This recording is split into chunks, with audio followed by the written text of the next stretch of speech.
ఏ శుభకార్యానికైనా శుభారంభం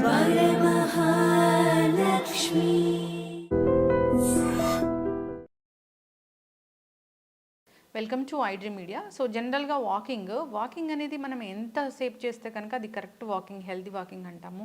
health benefits కలగాలంటే walking అనేది ఎలా చేయాలి, ప్లేస్ ఎలా ఎంచుకోవాలి. సో అందరూ షూ వాడుతూ ఉంటారు వాకింగ్ కోసం, మంచిదేనా, మామూలు కాళ్ళతోనే నడవచ్చా? సో పూర్తి వివరాలు తెలుసుకుందాం. మనతో పాటు ప్రముఖ ఫిజియోథెరపిస్ట్ భానుపూర్ణిమ గారు ఉన్నారు. మేడం నమస్తే అండి. నమస్తే అండి. అంటే బేర్ ఫుట్, చెప్పులు లేకుండా నడవాలి ఇలా చెప్తూ ఉంటారు కదా, నిజంగా మంచిదేనా అది? మంచిదేనండి, ఎందుకంటే సెన్సరీ సిస్టమ్ అనేది యాక్టివేట్ అవుతుంది బేర్ ఫుట్తో నడవడం వల్ల. కాకపోతే బేర్ ఫుట్ మనం నడవాలి అంటే అక్కడ న్యాచురల్ సర్ఫేస్ అనేది ఉండాలి. సే ఫర్ ఎగ్జాంపుల్ మట్టి కానీ, గడ్డి కానీ, ఇసుక కానీ, ఇలాంటి న్యాచురల్ సర్ఫేసెస్ ఉంటే బేర్ ఫుట్ మీద అనేది నడవచ్చు. కాకపోతే బేర్ ఫుట్ మీద నడిచేటప్పుడు తీసుకోవాల్సిన జాగ్రత్త, ముళ్ళు, చిన్న చిన్న రాళ్ళు ఇలాంటివి గుచ్చుకోకుండా జాగ్రత్త తీసుకోవాలి.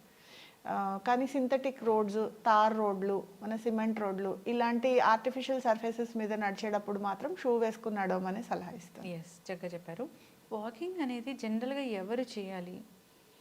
వాకింగ్ అనేది ప్రతి ఒక్కళ్ళకి అవసరమేనండి.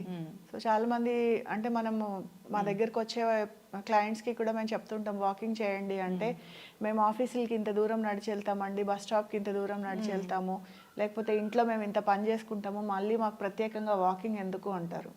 సో అది కరెక్ట్ కాదండి. సో వాకింగ్ అనేది అంటే మన బాడీలో మన ఫోకస్ మొత్తం మనం చేసే పని మీద పెట్టి వాకింగ్ చేయాలి. అంటే వేరే ఏదో పర్పస్ కోసం వెళ్ళే వాకింగ్, ఎక్సర్సైజ్గా చేసే వాకింగ్ రెండింటిని కలపకండి. సో ప్రత్యేకంగా ఈ టైం అనేది మనం కేటాయించుకొని, సో ఆ పర్టికులర్ టైంలో ఆలోచనలు ఏమీ పెట్టుకోకుండా ఫోకస్డ్గా వాక్ చేసి వస్తే దాన్ని మనం కరెక్ట్ వాకింగ్ అని మనం కన్సిడర్ చేయొచ్చు. ఓకే, ఏదైనా ఒక మంచి ప్లేస్ చూసుకునే వాక్ చేయాలంటే పార్కు అలాంటి దాంట్లోనే వాక్ చేయాలా మనము? అలా అయితేనే బెటర్ అండి, ఎందుకంటే సర్ఫేస్ అంటే మనం నడిచేటప్పుడు నడక కింద నుంచి అంటే గ్రౌండ్ నుంచి ఇంపాక్ట్ మన మోకాలకి డైరెక్ట్గా వస్తుంది.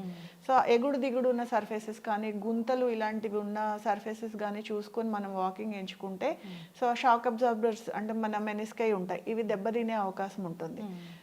అలా కాకుండా కొంచెం మంచి సర్ఫేస్, యూనిఫామ్గా ఉంటే సర్ఫేస్ ఎంచుకుంటే నడవడానికి మనకి ఈజీగా ఉంటుంది, ప్లస్ మన మోకాల ఆరోగ్యానికి కూడా మంచిది. భోజనం చేశాక వాక్ చేయాలా? భోజనం ఒకవేళ చేసిన తర్వాత వాక్ చేయాలంటే కనీసం అరగంట గ్యాప్ ఇవ్వాలి. డిన్నర్ వాక్ మంచిదా, ఎర్లీ మార్నింగ్ వాక్ మంచిదా? నన్ను అడిగితే ఎర్లీ మార్నింగ్ వాకే చెప్తాను. ఎందుకంటే దానికి ప్రిపేర్ అవ్వాలి అసలు. ఎర్లీ మార్నింగ్ వాక్ మంచిది ఎందుకంటే అంటే మనకి బేసిక్గా మనము బయటకు వెళ్ళినప్పుడు మన body vitamin D sun rays నుంచి అబ్జార్బ్ చేసుకుంటే, సో అది మన ఎముకల ఆరోగ్యానికి కూడా చాలా మంచిది. సో అందుకని ఎర్లీ మార్నింగ్ వాకే నేను ఒకవేళ కుదరకపోతే డిన్నర్ తర్వాత అయినా వాక్ చేయొచ్చు, బట్ ఎర్లీ మార్నింగ్. డయాబెటిక్ పేషెంట్స్కి వాకింగ్ అనేది ఎప్పుడు మంచిది? డయాబెటిక్ పేషెంట్స్కి వాకింగ్ అనేది కంపల్సరీ చేయాల్సిందేనండి. మంచిది అనక చెప్పలేము, వాళ్ళు రొటీన్లో భాగంగా వాకింగ్ని కంపల్సరీ వాళ్ళు చేసుకోవాలి. ఎందుకంటే వాకింగ్ అనేది బ్లడ్ షుగర్స్ని నియంత్రించడానికి చాలా హెల్ప్ చేస్తుంది.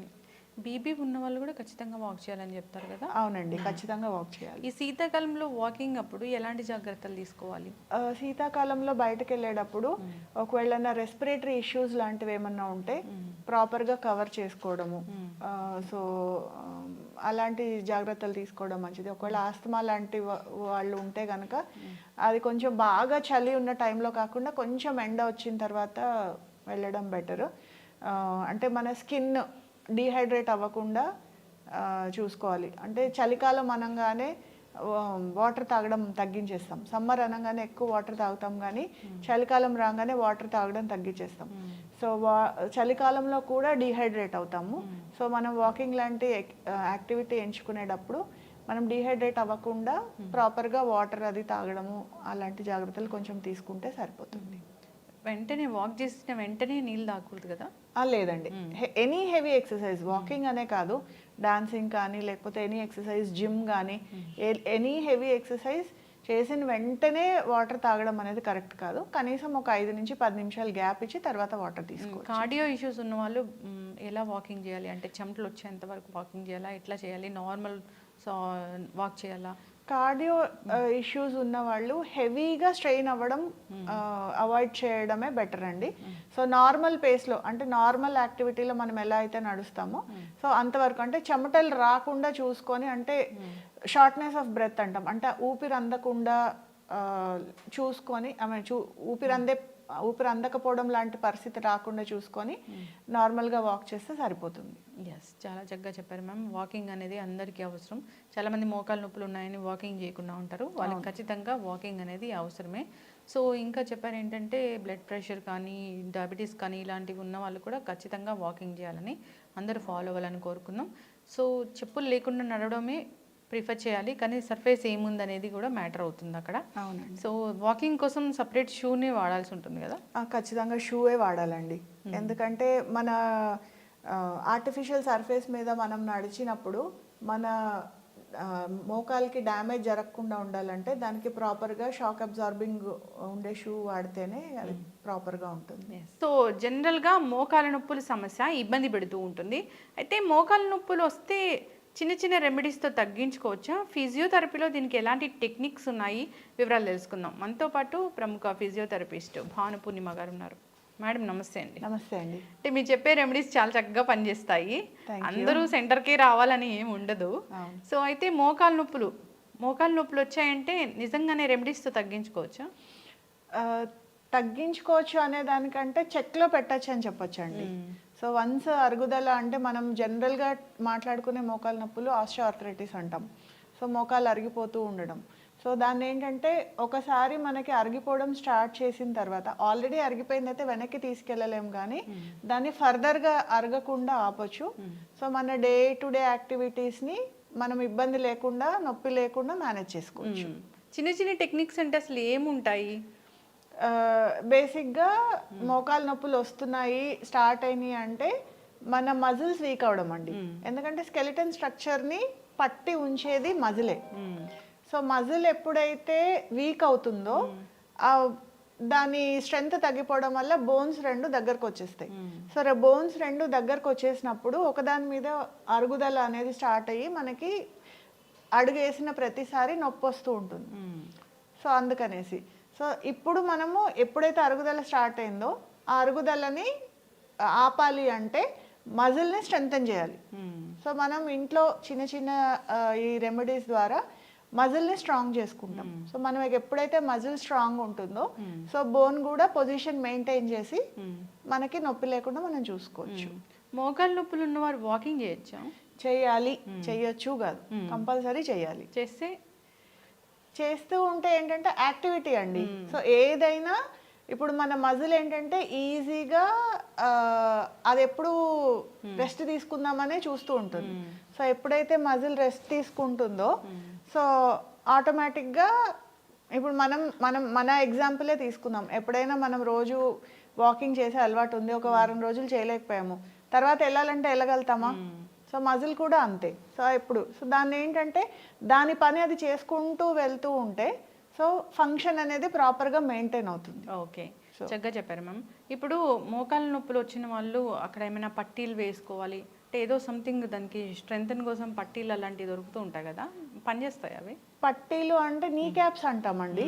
సో నీ క్యాప్స్ ఏంటంటే సపోర్ట్ కోసం. సే ఫర్ ఎగ్జాంపుల్ చాలా సివియర్గా పెయిన్ ఉంది అనుకుందాం. పెయిన్ ఉన్నప్పుడు ఆ నొప్పి వల్ల ఏదైనా పని చేయలేకపోతున్నారు. సో అంటే మెట్లు ఎక్కాలి, లేదంటే దూరాలు వాకింగ్ చేయాలి, లేకపోతే నిలబడాలి. సో అలాంటప్పుడు ఈ పట్టీలు అనేవి అంటే నీ క్యాప్స్ అనేవి సపోర్ట్ లాగా పనిచేస్తాయి. సో అవేంటంటే మనం unavoidable situations, say for example మనం ఎక్కడికన్నా లాంగ్ డిస్టెన్స్లో మనము ట్రావెల్ చేయాలి, లేకపోతే ఏదైనా ఇంట్లో ఏదైనా అకేషన్ ఉంది, లేకపోతే అలాంటి అకేషన్స్ అప్పుడు, లేకపోతే ఎక్కువసేపు నిలబడి పని చేసుకోవాలి అన్నప్పుడు సపోర్ట్ కోసం వాడుకోవడంలో తప్పులేదండి. సపోర్ట్ ఇస్తుంది. కానీ ఇదేదో బాగుంది, ఇది వేసుకుంటే మనకి నొప్పి రావట్లేదు అని చెప్పి కంటిన్యూస్గా వాడితే మాత్రం దాంతో ఇబ్బందులు ఎదుర్కోవాల్సి వస్తుంది. ఓకే. సో కాబట్టి నీ క్యాప్స్ అనేవి అవసరమైనప్పుడు మాత్రమే వాడాలి. ఇప్పుడు మోకాలు నొప్పులు సర్జరీ అయిన తర్వాత ఫిజియోథెరపీ అవసరమా? ఖచ్చితంగా చేసుకోవాలి. ఏం జరుగుతుంది ఫిజియోథెరపీ చేస్తే? ఫిజియోథెరపీ అంటే ఇప్పుడు మోకాలు మీకు సర్జరీ అయ్యే స్టేజ్ వచ్చిందంటేనే కనీసం ఒక 6 నుంచి 8 సంవత్సరాలు వాళ్ళు మోకాలు నొప్పులతో తీవ్రంగా ఇబ్బంది పడి ఉంటారు. మన బాడీలో ఎక్కడైనా నొప్పి ఉంది అన్నప్పుడు సో ఆ పర్టికులర్ బాడీని అంటే ఆ జాయింట్ని మనం వాడడానికి ఆ నొప్పి అవాయిడ్ చేయడానికి మనం కంపెన్సేటరీ మూమెంట్స్ అనేవి అలవాటు చేసుకుంటాం. మెట్లు ఎప్పుడు ఎక్కొచ్చు? మెట్లు ఎక్కొచ్చు అంటే తప్పనిసరి పరిస్థితుల్లో ఎక్కొచ్చు అండి. అంతేగాని ఫిట్నెస్ కోసము ఎక్సర్సైజ్ మెయింటైన్ చేయడం కోసము మోకాళ్ళ హెల్త్కి మెట్లు ఎక్కడం అయితే అంత కరెక్ట్ కాదు.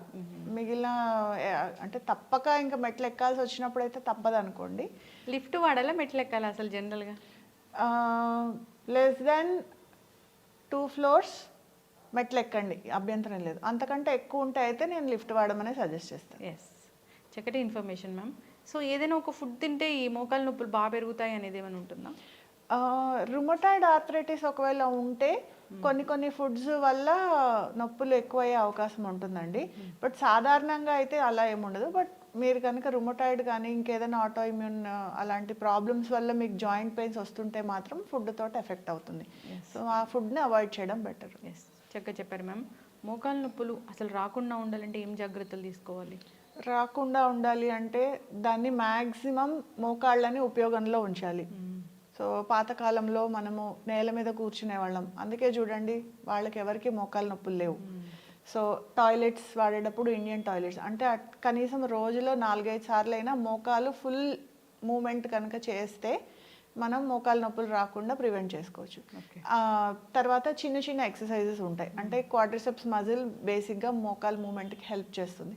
సో ఆ క్వాడ్రిసెప్స్ మజిల్కి స్ట్రెంథెనింగ్ ఎక్సర్సైజెస్ కనుక చేసుకుంటే మోకాలు నొప్పుల్ని మనం మ్యాక్సిమం అవాయిడ్ చేయొచ్చు. చక్కటి ఇన్ఫర్మేషన్ మ్యామ్. ఇబ్బంది పడుతున్న వాళ్ళు కాంటాక్ట్ చేయాలని కోరుకుందాం, ఫాలో అవ్వాలని కోరుకుందాం. ధన్యవాదాలు. నమస్తే.